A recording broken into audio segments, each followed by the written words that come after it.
Hello दोस्तों, स्वागत है एक बार फिर से आप सभी का आज की इस नई वीडियो में। दोस्तों आज की वीडियो जो है वह जो हमारे चैनल के माध्यम से सक्षमता परीक्षा के लिए समान अध्ययन के 1000 प्रश्नों की सीरीज चलाई जा रही है, उसी का अगला सेट है। इससे पहले मैंने 2 सेट पहले ही आपके चैनल पे पब्लिश कर रखा है। अगर आपने उस वीडियो को नहीं देखा है तो जाकर उस वीडियो को भी जरूर देख लें। सक्षमता परीक्षा के समान अध्ययन के सर्वश्रेष्ठ 1000 प्रश्नों के सीरीज का सेट 3 का आज पहला प्रश्न है, सती प्रथा पर रोक कब लगी थी? तो सती प्रथा पर जो रोक लगी थी वह लगी थी 1829 ईस्वी में। नेक्स्ट क्वेश्चन है, विश्व बैंक का मुख्यालय कहाँ अवस्थित है? तो ये जो विश्व बैंक है इसका मुख्यालय जो है वह वाशिंगटन डीसी में अवस्थित है। नेक्स्ट क्वेश्चन है, हाइड्रोपोनिक्स किससे संबंधित है? आपके एससीईआरटी का प्रश्न है और यह जो है मिट्टी के बिना पौधों की वृद्धि से संबंधित है। हाइड्रोपोनिक्स मिट्टी के बिना पौधों की वृद्धि से संबंधित है। अगला प्रश्न है, कान्हा राष्ट्रीय उद्यान किस राज्य में स्थित है? तो यह जो है वह मध्य प्रदेश में जो है वह स्थित है। कान्हा राष्ट्रीय उद्यान मध्य प्रदेश में स्थित है। नेक्स्ट क्वेश्चन है, भारतीयों द्वारा संचालित प्रथम बैंक कौन था? तो भारतीयों द्वारा संचालित प्रथम बैंक था Punjab national bank. Punjab national bank जो है भारतीयों द्वारा संचालित प्रथम बैंक था। अगला प्रश्न है, भाखड़ा नांगल बहुउद्देशीय परियोजना किस नदी पर बनी है? तो ये जो भाखड़ा नांगल बहुउद्देशीय परियोजना है वह सतलज नदी पर बनी हुई है। अगला प्रश्न है, टॉर्नेडो क्या है? फिर से आपके एससीईआरटी से प्रश्न है, ये टॉर्नेडो क्या है? तो टॉर्नेडो जो है एक भूमंडलीय पवन है, इसको हम लोग याद रखेंगे। अगला प्रश्न है, निर्जलीकरण के दौरान शरीर में से कौन से पदार्थ का सामान्यतः क्षय हो जाता है? तो निर्जली के दौरान जो शरीर से जिस पदार्थ का क्षय होता है वह है सोडियम क्लोराइड। सोडियम क्लोराइड का रासायनिक सूत्र NaCl होता है। झूम क्या है? झूम एक प्रकार का कृषि का तरीका है और यह भी आपके एससीईआरटी का प्रश्न है। अगला प्रश्न है, गदर पार्टी का मुख्यालय कहाँ था? तो गदर पार्टी का जो मुख्यालय था वह सैन फ्रांसिस्को में था। इसकी स्थापना जो है वह लाला हरदयाल ने की थी। नेक्स्ट क्वेश्चन है, भारत भारती पुस्तक के लेखक कौन है? तो भारत भारती पुस्तक के जो लेखक हैं वह प्रसिद्ध कवि मैथिली शरण गुप्त जो हैं वो थे। नेक्स्ट क्वेश्चन है, इटली के पुनर्जागरण का कवि कौन था? तो इटली के पुनर्जागरण का जो कवि था उनका नाम था दांते। दांते जो है इटली के पुनर्जागरण का कवि था। नेक्स्ट क्वेश्चन है, पेट्रोलियम में किसका जटिल मिश्रण होता है? तो पेट्रोलियम में जो है वह हाइड्रोकार्बनों का जटिल मिश्रण होता है। अगले प्रश्न की ओर हम लोग चलेंगे। अगला प्रश्न है, मानव में प्लाज्मोडियम का संक्रमण उत्पन्न करता है, यानी कौन मानव में प्लाज्मोडियम का संक्रमण उत्पन्न करता है? तो मलेरिया जो है वह मानव में प्लाज्मोडियम का संक्रमण उत्पन्न करता है। अगला प्रश्न है, डॉपलर प्रभाव किससे संबंधित है? तो ये जो डॉपलर प्रभाव है वह ध्वनि से संबंधित है। डॉपलर प्रभाव ध्वनि से संबंधित है।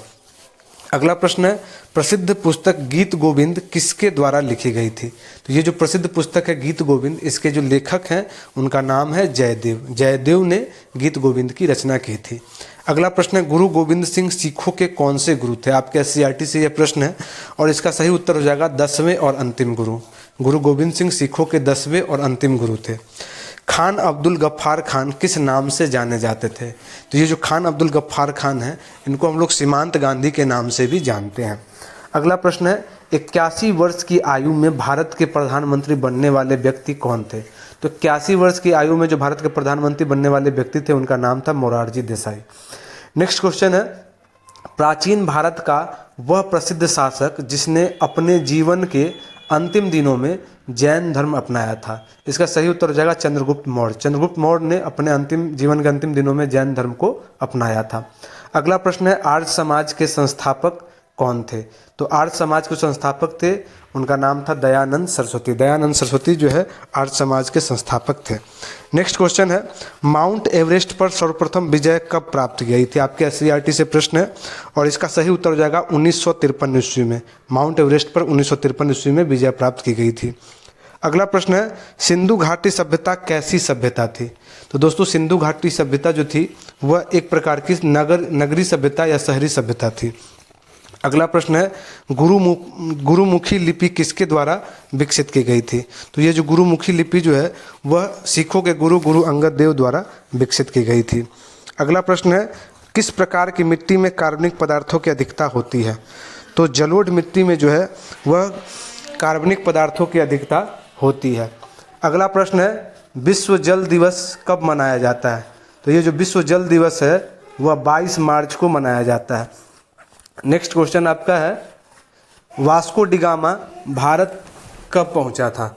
तो वास्को डिगामा जो भारत पहुंचा था वह 1498 ईस्वी में।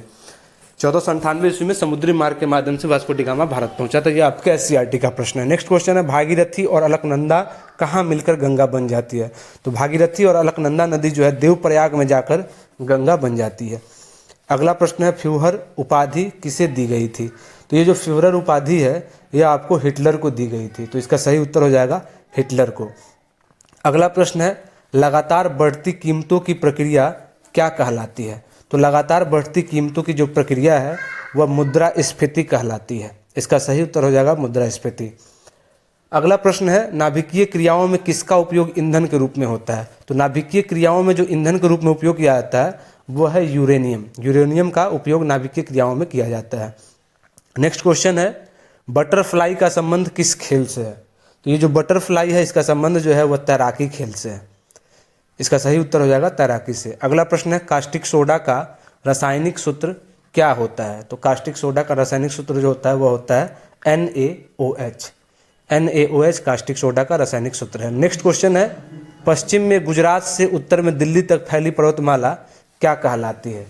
तो पश्चिम में गुजरात से उत्तर में दिल्ली तक फैली पर्वतमाला जो है उसे हम लोग अरावली पर्वत के नाम से जानते हैं। अगला प्रश्न है, प्रकाश संश्लेषण में हरे पौधे द्वारा कौन सी गैस छोड़ी जाती है? आपके एससीईआरटी का प्रश्न है। इसका सही उत्तर हो जाएगा ऑक्सीजन। प्रकाश संश्लेषण में हरे पौधे द्वारा जो है वो ऑक्सीजन गैस को छोड़ी जाती है और कार्बन डाइऑक्साइड को ग्रहण किया जाता है। अंतरिक्ष में जाने वाला प्रथम भारतीय कौन था? तो अंतरिक्ष में जाने वाला प्रथम भारतीय जो है वह राकेश शर्मा था। ये भी आपका एससीईआरटी से लिया हुआ प्रश्न है। अगला प्रश्न है, रतौंधी किस विटामिन की कमी से होता है? तो रतौंधी जो है वह विटामिन ए की कमी से होता है और यह भी आपके 8वीं क्लास के विज्ञान की किताब का क्वेश्चन है। अगला प्रश्न है, प्रवासी भारतीय दिवस कब मनाया जाता है? तो ये जो प्रवासी भारतीय दिवस है वह हम लोग 9 जनवरी को मनाते हैं। तो प्रवासी भारतीय दिवस 9 जनवरी को मनाया जाता है। अगला प्रश्न है, जापान की मुद्रा क्या है?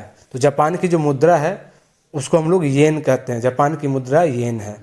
नेक्स्ट क्वेश्चन है, अनब्रेकेबल किसकी आत्मकथा है? तो ये जो अनब्रेकेबल है वह बॉक्सर मैरी कॉम की आत्मकथा है। दोस्तों आज की वीडियो में बस इतना ही। अगर आपको हमारी मेहनत पसंद आई हो, अगर आपको हमारा कंटेंट पसंद है, अगर आपको हमारी वीडियो पसंद आई हो तो इसको एक लाइक करके अपने दोस्तों के साथ अधिक से अधिक शेयर जरूर करेंगे। चैनल पर अगर नए हैं तो चैनल को सब्सक्राइब कर लीजिएगा, बेल आइकन का बटन दबा लीजिएगा ताकि इस तरह के जो भी इन्फॉर्मेटिव कंटेंट हमारे चैनल के माध्यम से डाली जाए उसका नोटिफिकेशन आप तक पहुंच जाए।